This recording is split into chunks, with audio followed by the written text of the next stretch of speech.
After the, after the defeat of Hitler and the rise of the Iron Curtain, the Allied military government in West Germany endowed a new Bundesrepublik Deutschland with a, and I'm using an English phrase for it, a fundamental law, which is akin to our Constitution in 1949.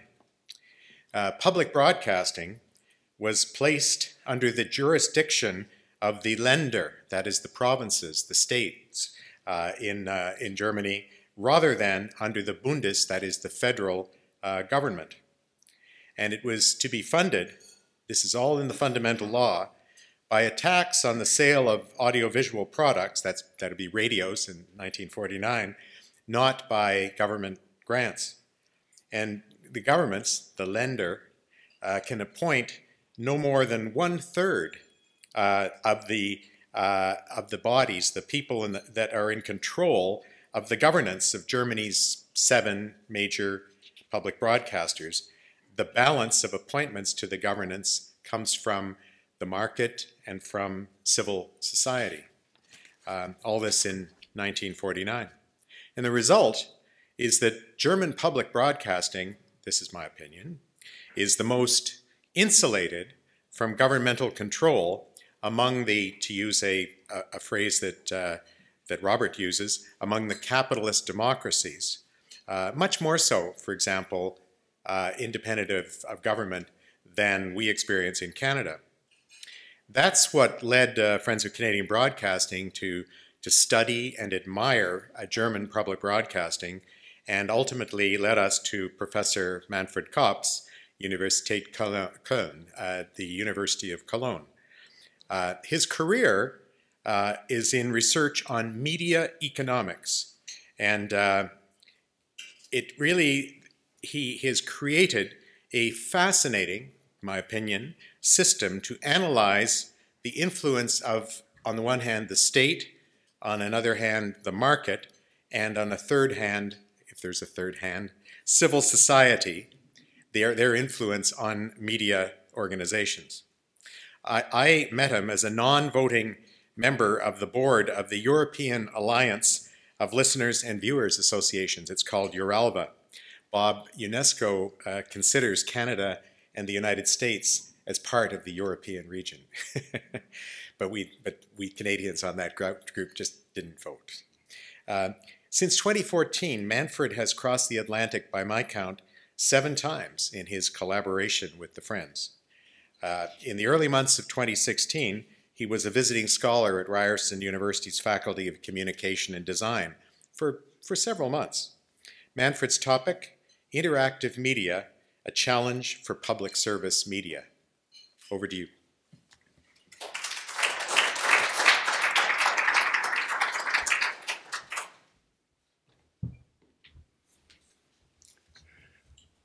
Thank you very much, Ian, for your kind introduction, and thank you for giving me the chance to present my ideas here.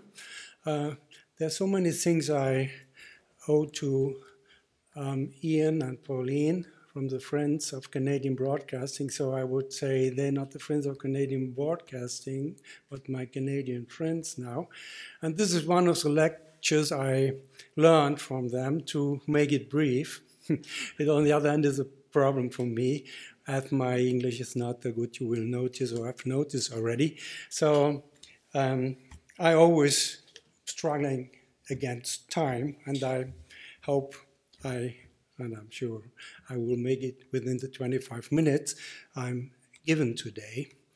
The first thing which we were discussing before we thought about the title of my presentation was, that was my preference, to call it delinearization of the media, which is a German word, Entlinearisierung, which can express that it is a process of growing delinearization, or the media becoming less linear as they were before.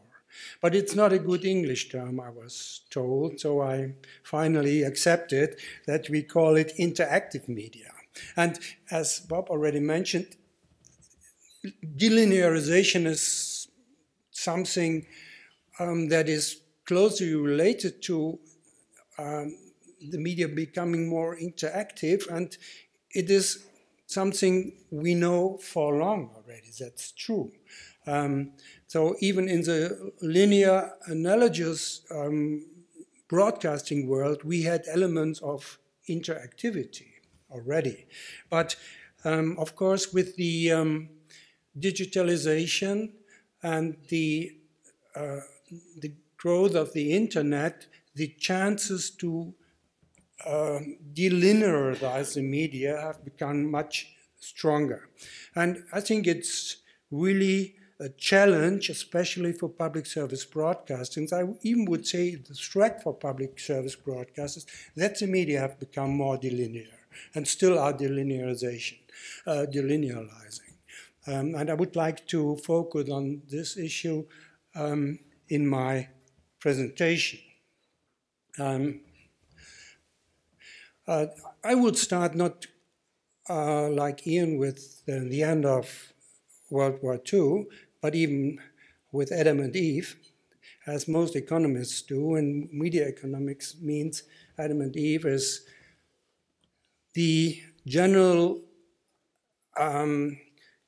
consideration of the media as a dual good, as a private good, as an economic good on the one hand, and as a public good or cultural good on the other hand. So if we look at the media or at media content more closely, we can distinguish between elements that are to the benefit of the consumers as a private good and others that are to the benefit of the public as a public good.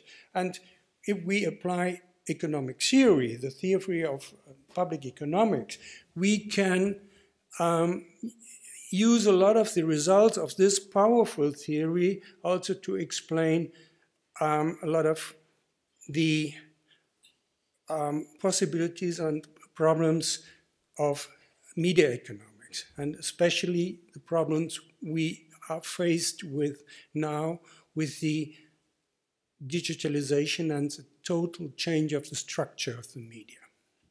So the first, when we take that as a starting point, we can say that the market is appropriate to write media content that benefits consumers. It's a pure private good. And like other goods, the market works. People that have private benefit by the consumption of media content are willing to pay for it, and the market then can provide for it. But on the other hand, of course, the market is inappropriate to provide media content that benefits citizens. In this regard, media as a public good, of course, has the same deficit of all public goods that the market cannot provide. I will go into that a little deeper later, but these are the two different results for the capability of the market for the media as a private or a public good. As the market never could really satisfactorily provide media content of public benefit, there always has been ways and attempts to get these contents provided by the state or by civil society. The state, of course, doesn't have the focus on profit making. He can afford to provide media content that doesn't render profit. But as Bob already mentioned, he has a very nasty other characteristic, which is that he usually is not a benevolent provider, but he has his own interests, which then ruins democracy and journalism as a tool, independent journalism as a tool for democracy. So the state not really is a good provider either. Civil society has advantages. People from civil society, actors from civil society organizations often have strong intrinsic motives, non-commercial motives, are highly motivated. These are advantages for certain types of public value of the media, especially for artistic, for instance, value, things like that. But also civil society has some disadvantages, namely, well, it's not really formally, its decision-making is not formally decided by the public. Sometimes you don't know who really legitimizes the civil society organizations. For some civil society organizations, you even don't know what their real targets are. They're sometimes hidden, and if you look at it more closely, they may be as economically oriented as the market. So also civil society has some disadvantages. For these reasons, most countries, I think all countries, have decided to provide the media, both as a private and a public good, by what we can call mixed media structures. So part of the content is provided by market, part by the civil society organizations or public service broadcasting as a mixture of civil society and state, and part is provided by governments. So especially public service media, which have been mentioned this morning already, are, if they are organized properly, maybe the best way to provide media content of public value. We always talk about media content with citizens' benefit, just to distinguish it from media content with consumer benefit. Consumer benefit, as I said, is something for the market, and the market works there. And citizen benefit as a public benefit is something that the market cannot provide, and where we have to find ways, for instance, public service media, to provide it. We don't only have the problem that some content cannot be provided by the market or other organizations, but to unfold the public effects, the public benefits of the market, we also need the citizens that use the content. There's so much public value content that is not used. I have some figures on it, that it's not sufficient to solve the problem to provide it, but we also must make the citizens consume it. And if we look at citizens, or at the individual in general, as a homo economicus who maximizes his his private benefit, then we can explain why many people do not use public value content, although it is there, and even although it is for free, even though public service broadcasters provide it. For instance, in Germany, we have so many special interest channels run by public service broadcasters with very valuable and publicly valuable content, which have only very small market shares compared to commercial broadcasters who produce programs with maybe 1/10 of the costs, but have 10 times the audiences. So how can that come? if we look, as I said, at the individual as a maximizer of his private benefits, it's explainable, because then these people free ride. That they free ride with every good that they can get, or where they cannot be excluded from. They don't pay for it. But for the media, it's even more complicated, because they do not only refuse to consume it, but they also refuse to provide their share to make public communication workable. You need to unfold the public effects of the media. You need a process in which public communication takes up arguments, in which the arguments, modify the arguments, put them further, and expand them into society. And in the end, you have what society needs. You have an inclusion of different groups, and if the groups come to a majority decision, the different groups accept the decisions, even if they have different opinions. So that's a very important result of public communication, which the media as a public good should fulfill.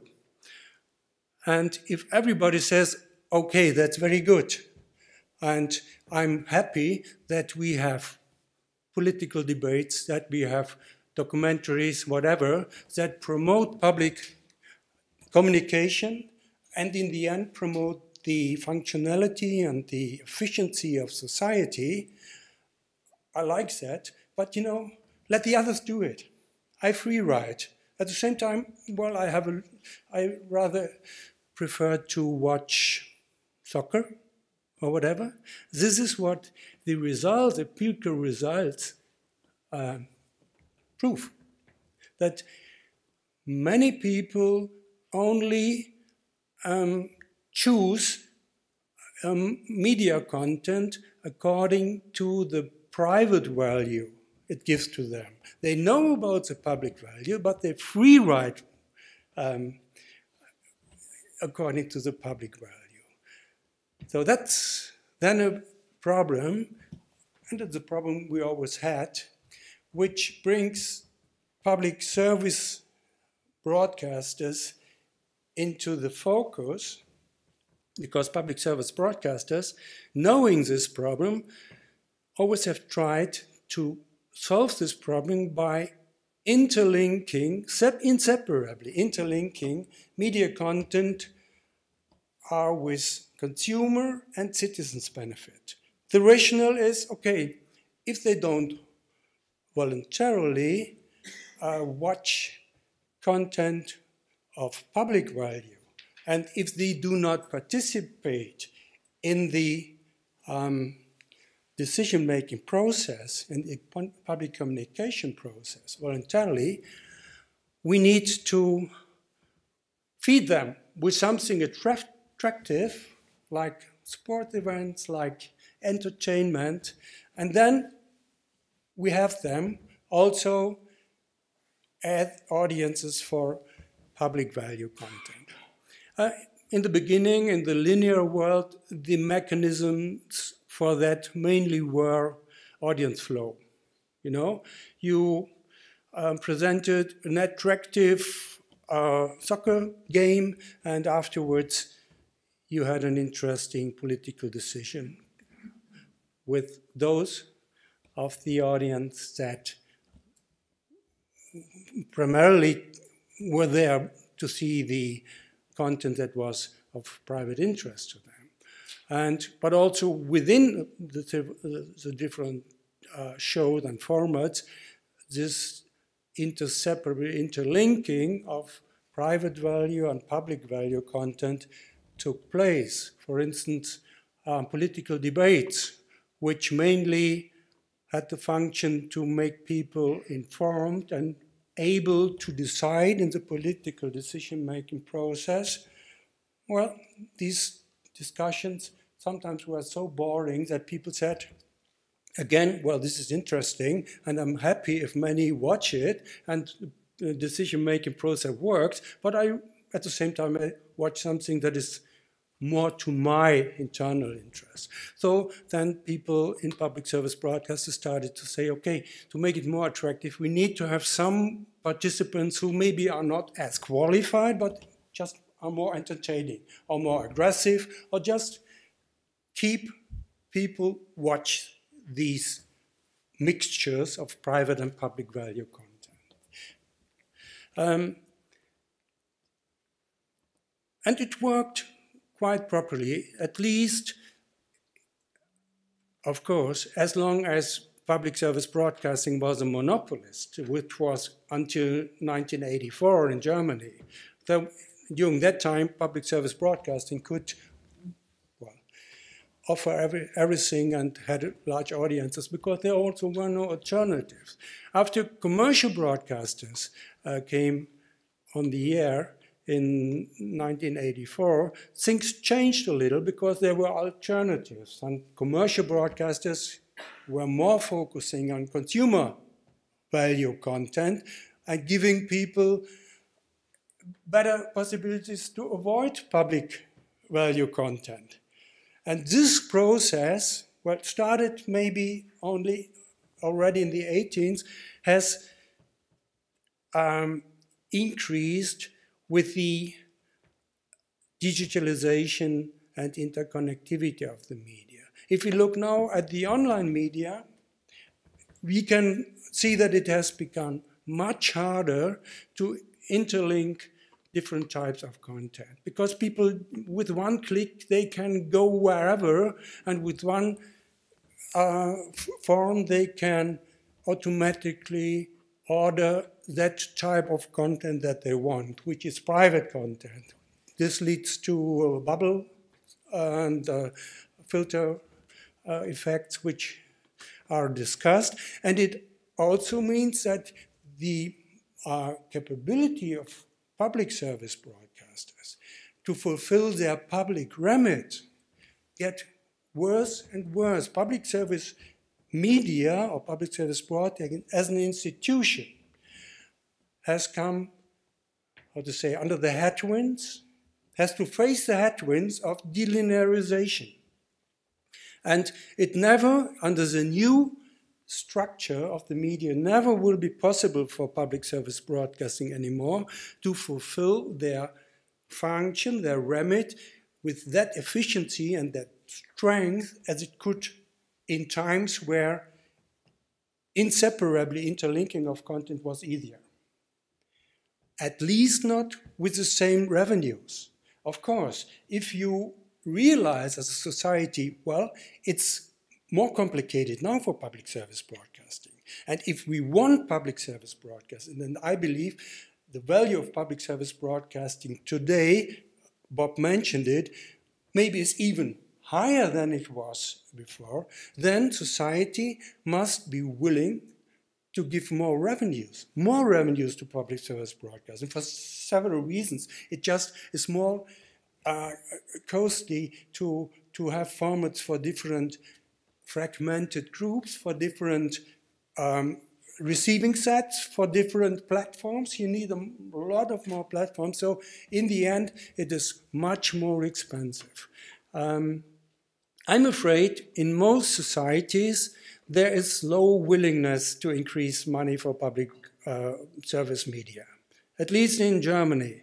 Although, especially in Germany, we can see that investment in public service broadcasting has paid off, because the integration, and we had a lot of, let's say, challenges from integrating people, not only since 3 years, but already in the 60s, 70s, when many people from Southern Europe came to Germany to work there, we always have been able to solve that by providing a broad public communication, including all groups, and making well, feel a national identity, which to a large extent was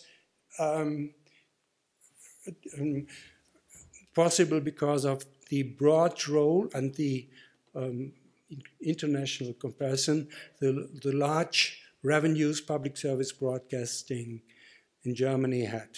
But now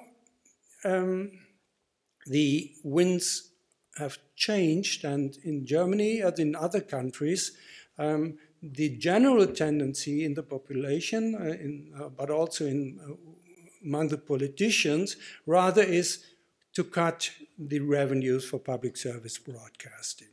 And I think that's a double fault, because on the one hand, they need more money, and the value of public service broadcasting in the times of globalization and commercialization and the loss of national boundaries has become higher. And on the other hand, that's only a side remark, the public function of the commercial broadcasters or of commercial media in general cannot be fulfilled as much as they could in the past. Bob mentioned that too already. The decline of journalism in the end is the result of journalism cannot be funded anymore as it could be funded as a side subsidy when the economic pressure on commercial broadcasters or on commercial media was not as high as it is today. Today, commercial media just cannot afford, under the strict rules of the market, to subsidize public value content as journalists, investigative journalists, for instance, provided. It just doesn't count back anymore. So in a dual order with commercial and public service media, the role of public service media also has become more important, as we cannot expect as much from the private side anymore. So there are both arguments to increase revenues rather than to cut them. But as I said, I'm rather pessimistic that many countries will go this way. I was planning to say something finally about the experiences of public service broadcasting in other countries, and also some in conclusion, but that Ian signaled already. I'm out of time, and maybe we can talk about that in the discussion. And I also hope that Greg will talk about the different situations of public service media, at least in Canada, but also in some other countries. And so I think I can stop here.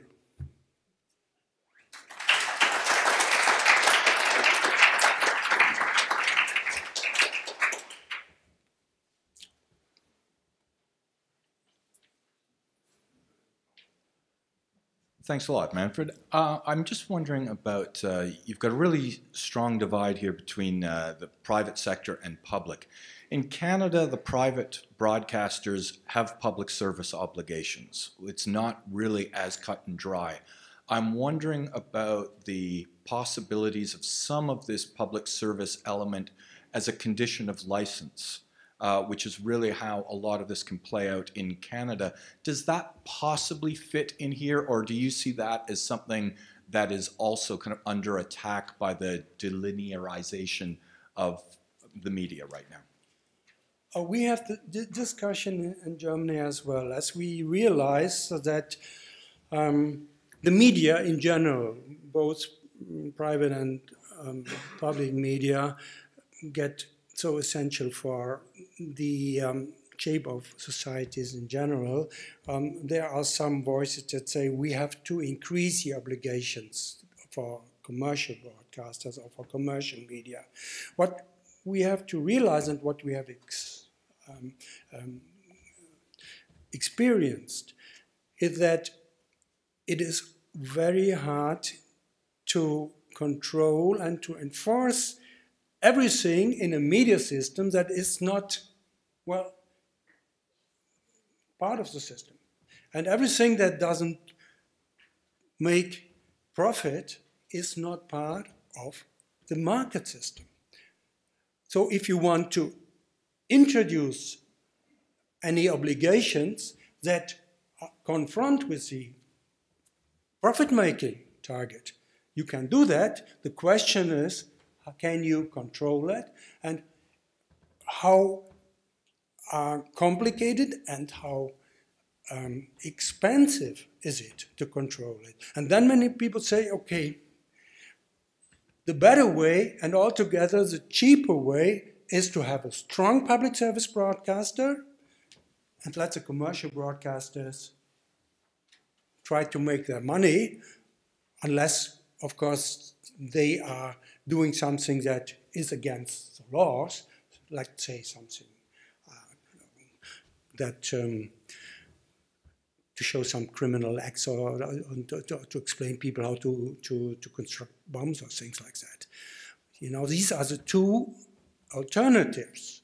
And in Germany, for a long time, we have said, okay, especially once private broadcasters were allowed to go on air, the Constitutional Court said, we know that we cannot expect as much from you in the public interest, just fulfill some minimal obligations, and the rest we let do the public service broadcasters. And they also even said the presupposition to allow commercial broadcasters to go on air is that we have a strong public service broadcaster.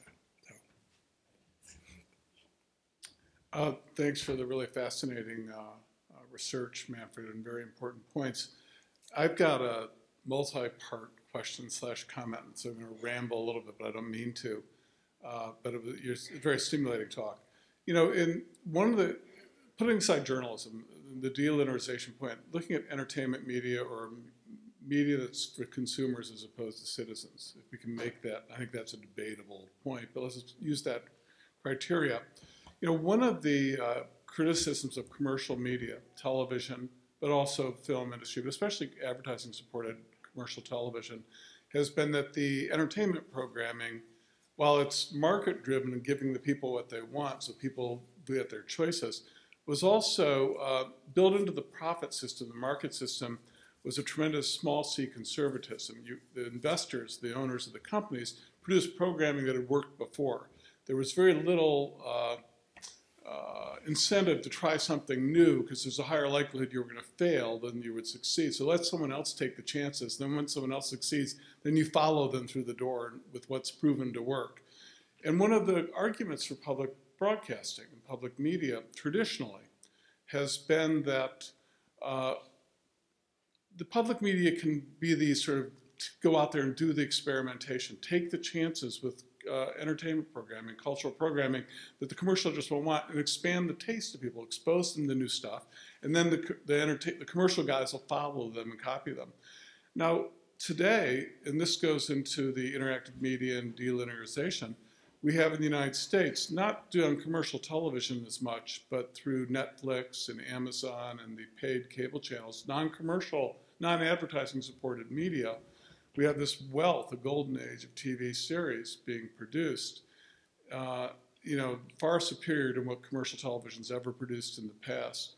Do you think that that process is undermining the claim for public broadcasting to still perform the role of expanding the public taste and going places that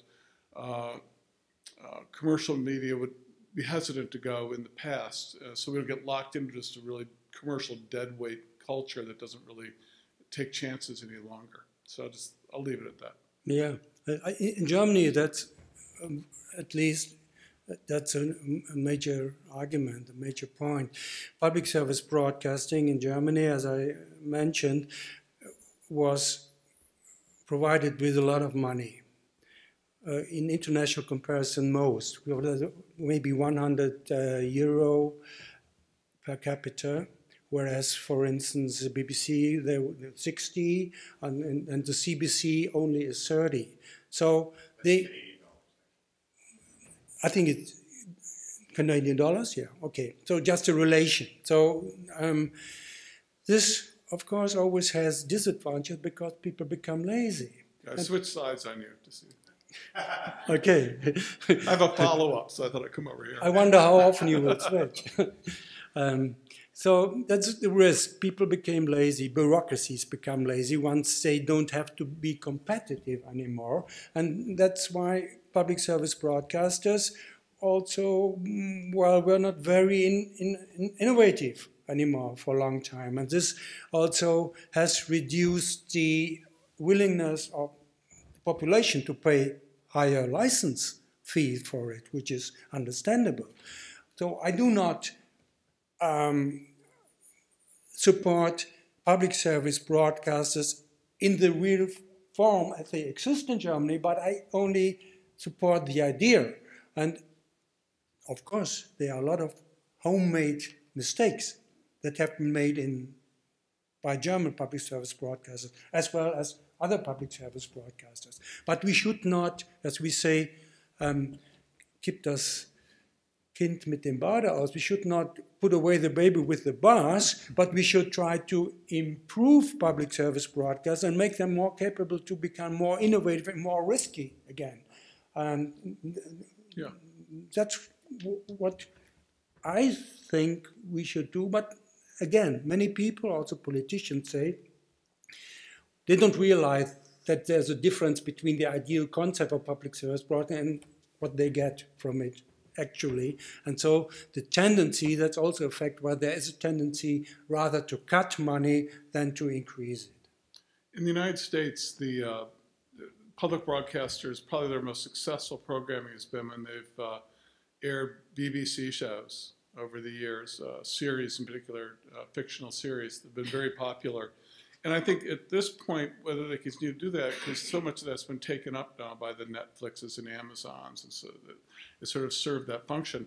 But I'm wondering in a country like Canada, more so than Germany, and certainly the United States, where there are tremendous concerns about Canadian content, Canadian production, if you can still make a very strong argument that there won't be resources that will flow to Canadian artists and Canadian talent unless there is a public subsidy. So it's not just in our idea that you have to break new ground, but you have to break new Canadian ground. Well, maybe just a sentence relating to that. Independently, if content is provided by public or private media, we have what we call additional costs or large economies of scale. And of course, in a small country, per viewer, a product is much more expensive than in a small country. This is why the US always have dominated the world markets, because per customer, they could sell a good movie for 1/10 or 100, if we compare it to Denmark, for instance, of the price that the national production of small countries for small markets would cost. So this is another, for Canada, very relevant argument, but it's not an argument pro or against public or commercial broadcasters. This is just an economic restriction independently of how you organize the production.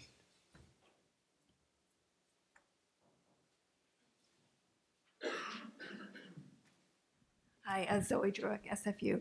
So just following up on that point, I wonder if you would speak a little bit more about the way in which small market television producers have been forced, public and private, have been forced to look to a global television market in the last 20 years. And because you mentioned the weakening of national boundaries and so on. But it seems that, and that's particularly what's happening in Canada, is that Canadian broadcasting, yes, has to meet the requirements of the Canadian Broadcast Act and has to have Canadian content, but financially it has to imagine itself as for an international market, and that's really changed the content, even while it's still meeting some of the national objectives. So I wonder if you would speak to that issue in Europe or elsewhere? Well, if a government, in my opinion, properly thinks that there should be a sufficient rate of domestic software in Canada or in every country, that's true and that's good, but it has a consequence that these governments also have to give more money to them, as if they are, let's say, let them use domestic software and which they buy on the world market. That's a consequence. And for instance, in Germany, that makes it even more interesting to compare the per capita revenues of different public service broadcasters. Germany comparatively has a large market. I would say it's German market, Austrian market, Switzerland market, so it may be 100 million households. Whereas, for instance, the Scandinavian countries and most other European countries have smaller markets. So if these smaller markets want to produce domestic content to the same ratio as Germany, it's much more expensive for them, which would mean that the license fee per capita would have to be much higher in small countries than in Germany. So if we realize that in Germany the license fee was higher, although the market allowed to produce it per capita to a lower price, then the privilege of German public service broadcaster is even greater. Yeah, there are some reasons why it is like that. Maybe I can say one or two sentences. One sentence is, Ian mentioned it already, we were given this model of public service broadcasting from the scratch, so to say. So we didn't have to face with commercial alternative models, which you had in the United States, for instance, because after World War II, there was no way to fund it commercially. There was no purchasing power for advertisement. The only way to do it was do it by public money. That was the one thing. Second thing was the Bundesverfassungsgericht, the court, the Supreme Court, always was strengthening position of public service broadcasting, and their voice was very dominating. Over time, they always supported public service broadcasting. And the second factor, which is even more important, is that public service broadcasters in Germany were given a revenue that exploded after the war. The number of households that had possessed a receiving set. So in 1950, there were 5,000. 1960, there were 5 million. 1970, there were 50 million. It exploded, and so did the revenue explode. But politicians didn't realize it. They only looked at the amount of the license fee, and the amount of the license fee was stable. So they didn't really realize that public service broadcasters increased their revenues maybe 5 times as the government with the taxes. Well, now it's over. Now we have passed the peak, and now the receiving sets, or the households with receiving sets, stagnate. They don't go up anymore. So now it does. Everybody may know. But in the 60s, it was really not an interest, or not a, let's say, a very sympathetic topic for public service broadcasters, that they made so much revenues. And in the end, that's the explanation why our public service broadcasting in Germany was so strong for a long time.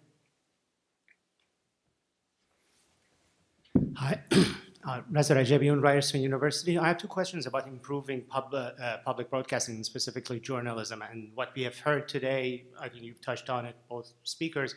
One is how to insulate public journalism or public broadcasting journalism from political pressure over an extended period of time.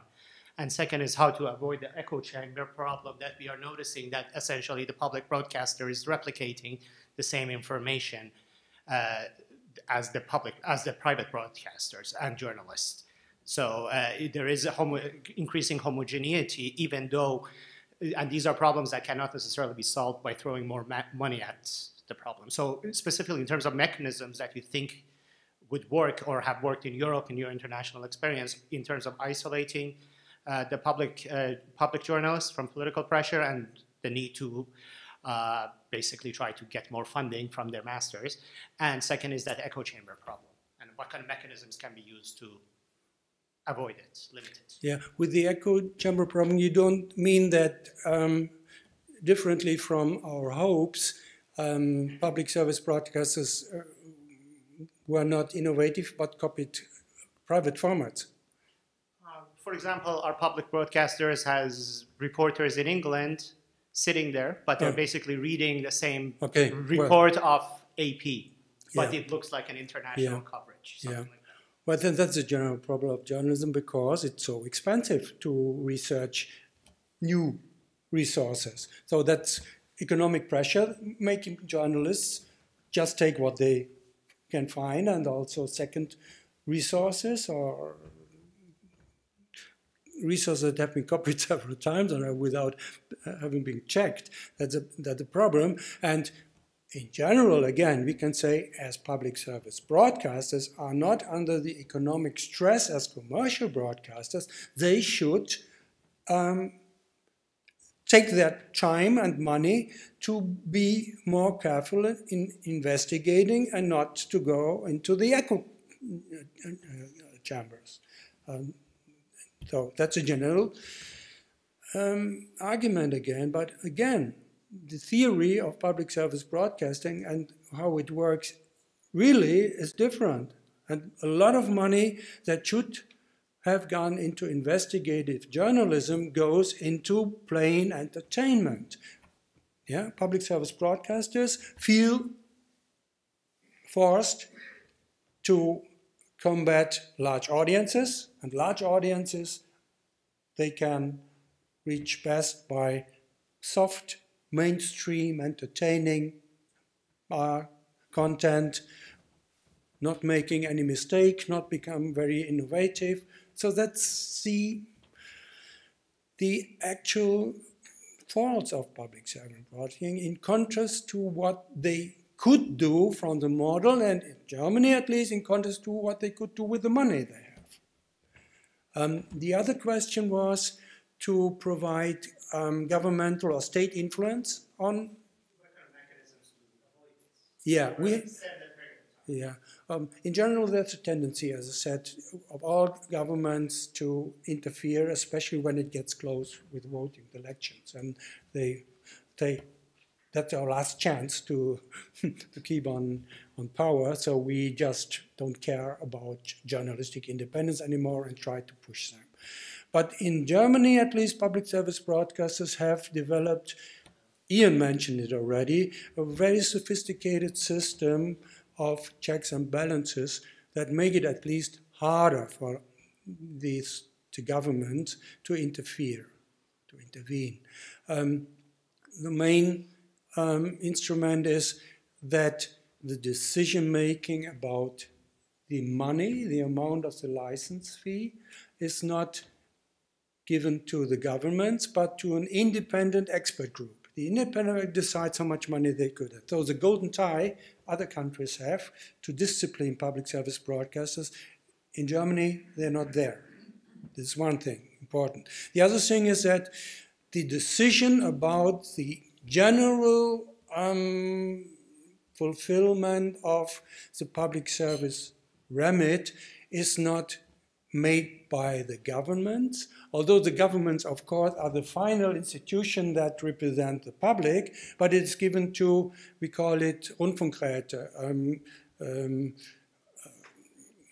broadcasting courts, you say, or broadcasting boards consisting of representative of civil society. Different, by law, it is said there are two people come from, let's say, from consumer protection group, two people from the labor unions, two people from sports organizations, two people from the churches, whatever. So altogether there may be 50 people representing the public, the civil society public, and once in a while also the portions and the people that have the right to be in the board are changed, for instance, gender groups or whatever, just to keep it an actual mirror of society. So these groups decide. Of course, sometimes they are influenced indirectly by governments too. You cannot protect that. But it's at least a better way than giving the governments directly the mandate to decide what public service broadcasters should do and what not. So we have, I could tell you hours about this system. It's very sophisticated, but in general, it tries to realize the idea of public control in arm's length, so to say. Can one say that? Arm's length, public control, yeah. This should be the last question. Okay. Or might interfere with our lunch. All right. My name is Pauline Couture. Manfred, I'm just wondering whether in Germany there's an awareness of the absolutely pivotal, crucial partner financing role that Germany plays right now in the ecosystem. Like Canadian creators, for example, we have a new government that is reinvesting in Canadian content, Canadian creation, and public broadcasting, but we're still on the forward momentum of the previous government with its, so supposed consumer choice orientation, which has resulted in new regulation that has dropped all Canadian content requirements in daytime television in Canada. And just this past week, now we're starting to see the cancellations of series that broadcasters don't feel they have to make anymore. There's a squeeze on the private CTV news service, the Bell Media's slashing, and if it wasn't for a very strong journalism contingent within that organization, they would be much worse off than they are. So just to take the example of one specific production, called The Polar Sea. So this is a Canadian documentary company that has gone, and Germany is a hugely important funder.